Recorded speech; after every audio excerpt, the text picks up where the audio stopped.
Hey everybody, Pandy here of Pandy's Hair Candy and More. How's everybody doing on this beautiful Labor Day weekend? Let me just adjust things. It is the Sunday before Labor Day, y'all, and I am coming to you guys late with a quick commentary slash review on Queen Sugar.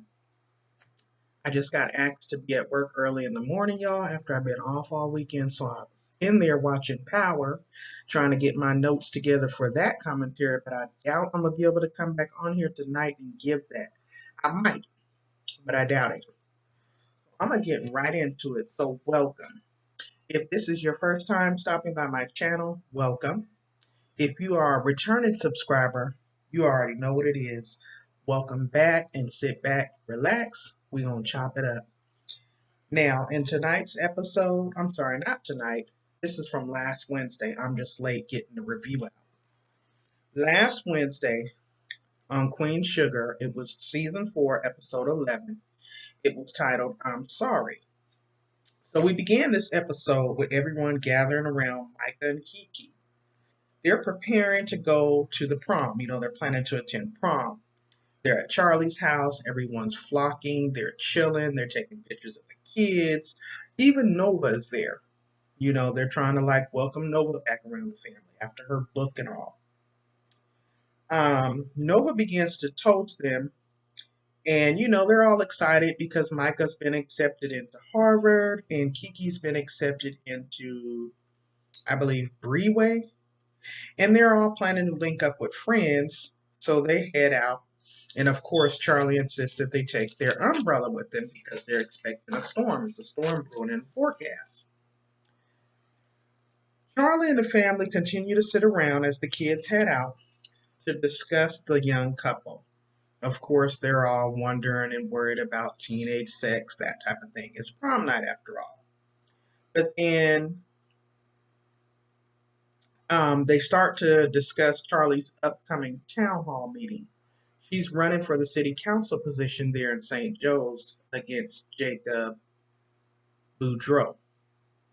Now, Aunt Vi and Hollywood leave out after the kids, so Nova and Charley are then left there to themselves. Now, Nova shares a file with Charley telling her that she'll probably be able to use this newly discovered information as ammunition if need be. Now, next we see Ralph Angel and Deisha. I believe they were at Deisha's house. The kids are enjoying a play date and everything. Ralph Angel apologizes to her for standing her up, telling her that it's complicated. Okay? We then see Charley at the diner. She's in there preparing for her upcoming town hall meeting. She's got Nova there kind of critiquing her and giving her tips on, don't do this, do that, um, lean more into this, that type of thing. They're just kind of doing a dress rehearsal, if you will. Next thing you know, Nova gets a call on her cell phone from Calvin. So she gets all blushy, and Charley tells her, girl, go home, go change your sheets, go freshen up the house, go get ready. Okay? So Charley begins reading over the file that Nova gave her earlier. We then see Nova at home freshening up when Calvin arrives with balloons, and she appears to be so happy with him. The storm is steadily looming overhead. Now, KeKe and Micah show up at their friend's hotel room. These kids got drinks and everything. They're all sitting around clowning.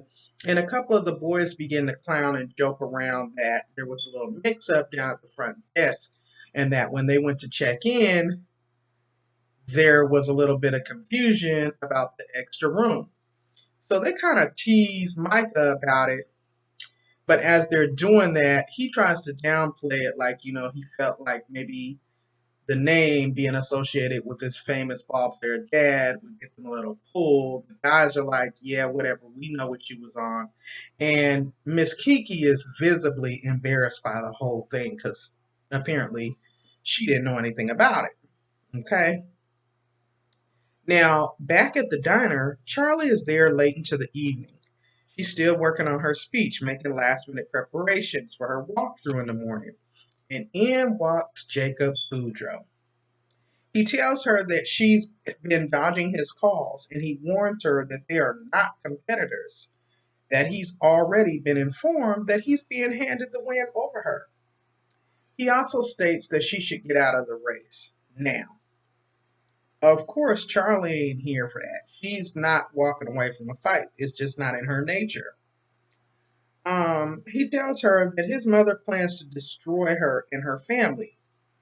And just as she attempts to leave the diner, and walk out on him, a downpour of thunder and lightning and rain comes. So, of course, she's now stuck there at the diner with him. And she's uncomfortable with that because she's really not trying to be around him. But obviously, because it's not safe for her to leave, what other choice does she have?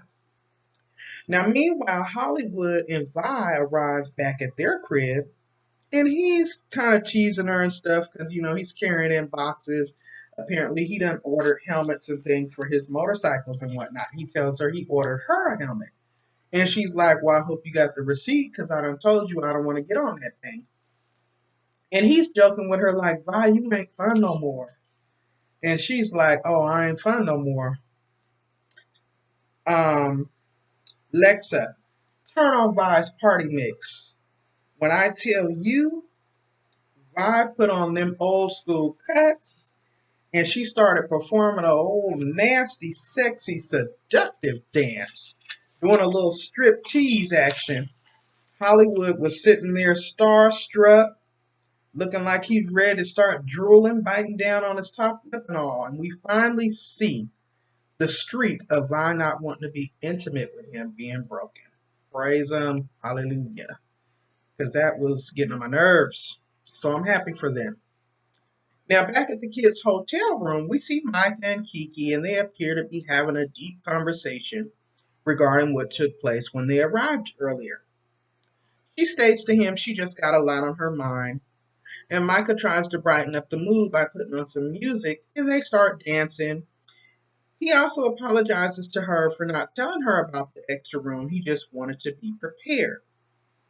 She tells him, that she accepts his apology and it's okay because, like him, she also wants to be prepared and she's been on the pill for the past 6 weeks. Catch that tease, Micah. Okay.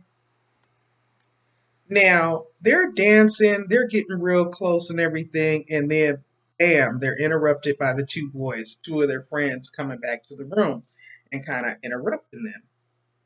As soon as they walk in, they all receive a text around the same time on their cell phones telling them that the prom has actually been canceled due to the weather, the inclement weather.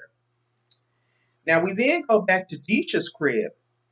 And over to Deisha's crib, Ralph Angel and Deisha are talking. She's surprised to learn that he's been seeing Darla for the last 2 weeks. Even in that, though, because she's a straight up respectable, and real sister, she tells him, is everything okay with her?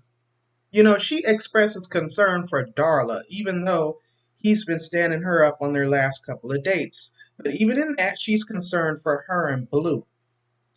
He then tells her how amazing she is. She tells him, I know that. And he tells her that she deserves much better. He then proceeds to tell her that when Darla hurts, he hurts, and that he's still in love with Darla.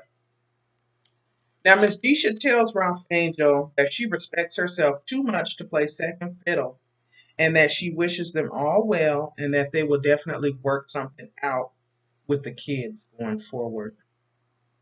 Y'all, I sure hate it because I really saw it for Deisha and Ralph Angel. I think they would have been a great couple, but for some reason, when it comes to Darla, Ralph Angel is just crippled. I don't know what it is. I mean, I know what it is. It's definitely a love there, but even after the whole finding out that Blue is not even his and she let him believe that lie all that time, it's just, here you had a good woman, a stand-up woman, a career-driven professional woman willing to be in your corner, trying to help you fight for the farm and all that, and you're ready to throw that all away to go running back to the possibility of seeing if you and Darla can still do something. I don't know what it is, but moving on. We then see Calvin and Nova back at her crib. He's cooking. Everything's all nice and romantic. He then tells her that he's enjoying the fact of them being together like this, all domesticated and everything. However, when they begin to talk about when they'll see each other again, their future upcoming schedules are complicated and they just don't seem to coincide with one another. You know, he has shared custody with his ex-wife over their children, and then she's got this whole book deal going on where she's traveling and doing tours based on the new book. So, you know, they just can't, they narrow it down. They're not going to be able to see each other for about another 5 to 6 weeks after tonight. Okay? So it doesn't allow much time with their busy schedules for them to see each other regularly. Now, back at the diner, Charley and Jacob are still there, arguing, of course. And because they're essentially stuck there due to the storm, Jacob is ranting to her about knowing who he is, where he comes from, and how he was raised. And that's when Charley was like, oh, really? Is that a fact? When I tell you Charley whipped that cell phone out and got to rummaging through that phone, and he was standing there looking at her like, okay, what are you doing? Charley played that infamous racist tangent of his mother's where she was going all the way in on Charley, the one referring to her as gal and mulatto, and telling her that she needed to be put in her place because obviously her mother didn't do it. Yeah, that one. Charley then pleads with him to throw the race. Be better than your mother. He says he doesn't even want the position, but the fact of the matter is that he can't just drop out. There's too many people invested. Charley then tells him that she thinks she can help him with that, and she then slides the file over to him that Nova gave her earlier. He appears stunned as he looks through the file, and he asks, what are you doing with a picture of my great-grandmother Lynn?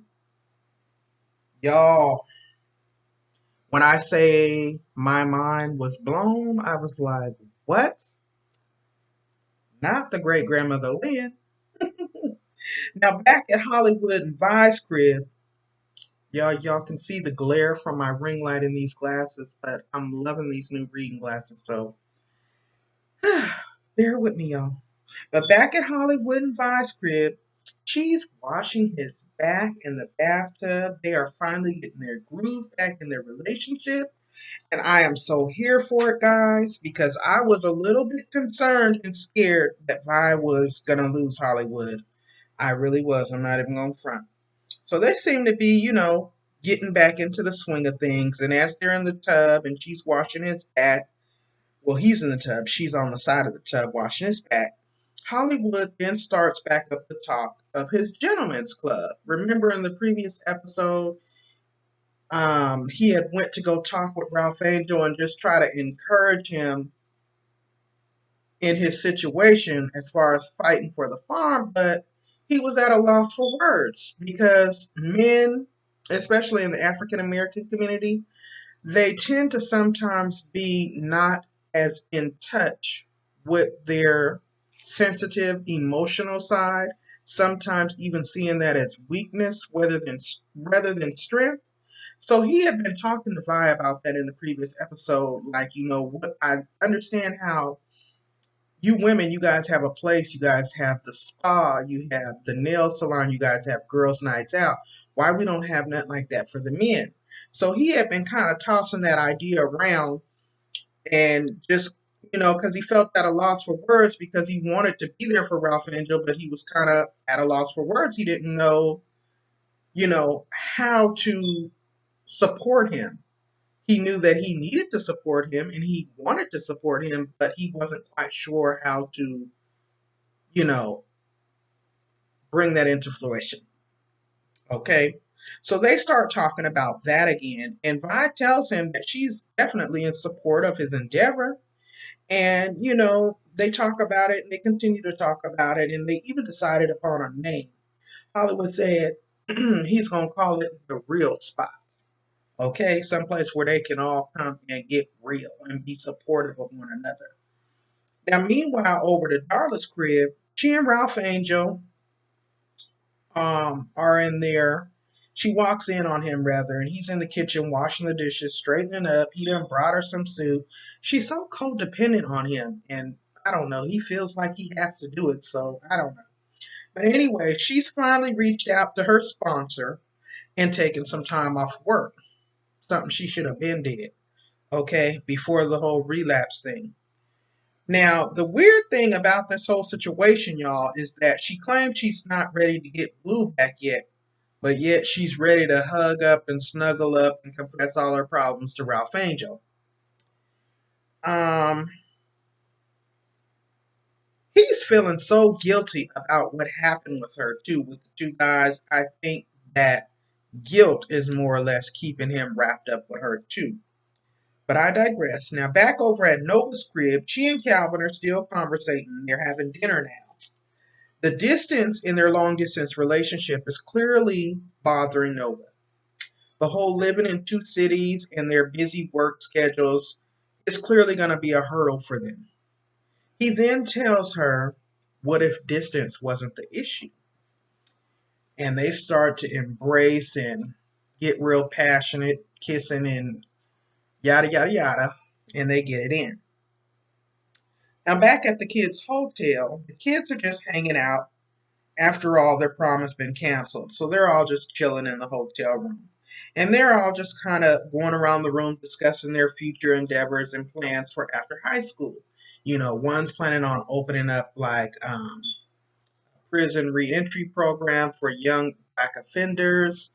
The other one is planning on, you know, um, going off to school in DC and um, going back to see some of her work on display at some of the world's most renowned museums. They all got it all figured out and planned out. Now, when they get back to Micah, Mr. Micah Davis is like, I don't know. I mean, I know I've been accepted into Harvard, but, my photography, I just don't know. I digress. I don't understand what's going on with Micah. He says he's going to probably end up being in investments just because it's expected of him. But clearly, it's not something he wants to do. And everybody's kind of looking at him like, really, bro? Anyway, we then get back to Nova's crib. She and Calvin are all wrapped up in each other's arms. It was a quick scene. So then we flash back to Darla's, and Ralph Angel and her are holding each other. And he doesn't appear to be that at all into it. Now, doesn't it seem ironic that she wants to be around him and not Blue? I said that earlier. Now, he feels guilty regarding the story about the two guys raping her and her relapsing, and it only puts more pressure on him to be with her. He does, however, confess to still loving her, and then she then asks him again for forgiveness. Now, she also asks him if he thinks they can ever go back to being together again. He says he thinks about it all the time, and he just doesn't know. Next, we see Charley and Nova having a conversation over the phone. She then tells Nova to turn on the news. Nova turned on that news, and we seen Jacob Landry holding a press conference announcing that it has come to his attention that his company has a biased price structure based on race, and that he is canceling his appearance at the upcoming town hall, and that he is also ordering an immediate audit of the company. He also shares that he has just recently learned some new information regarding his great grandmother Lynn. It has recently come to his attention that his great grandmother Lynn was a proud African American woman, secretly passing as a white woman. And furthermore, she was a member of the Bordelon family.